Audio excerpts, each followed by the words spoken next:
Good morning, GraceHill family and friends. Isn't it wonderful being inspired by Philippians at the beginning of 2025? What struck me was, who was Timothy? I could see Paul was his mentor and he was the protege. And Paul, in fact, in 1 Timothy 2 said, "My true son in the faith."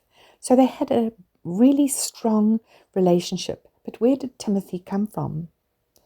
Well, Timothy was born to a Jewish mother, Eunice, and a pagan Greek father. When he was born, the Jews required circumcision on the 8th day, and the Greeks were obsessed with bodily perfection and said that circumcision was physical mutilation. There was conflict in the family. When Paul visited Lystra in Galatia, Eunice was overjoyed to hear that Paul and Barnabas preached the good news, and also that Timothy didn't have to be circumcised to be a Christian. She and her mother Lois converted, and so Timothy was able to grow up as a Christian and did not have to be circumcised.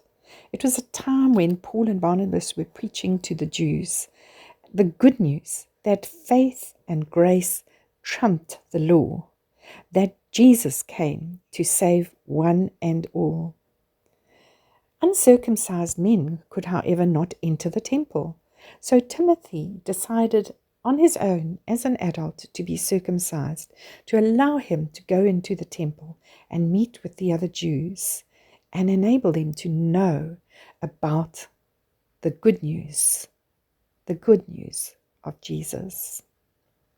In Timothy 1 verse 5, Timothy proved his pedigree.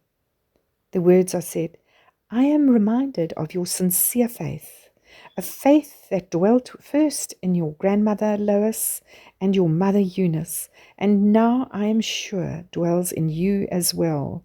So Timothy was a trusted young man.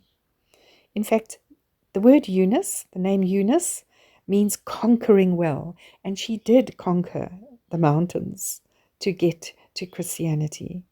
Timothy is a word of Greek origin, meaning honoring God and preaching and teaching. So Timothy qualified wholeheartedly to be a wonderful follower of Jesus and a mentee to Paul. So I loved learning about Timothy. I hope you did too. Have a great and blessed week.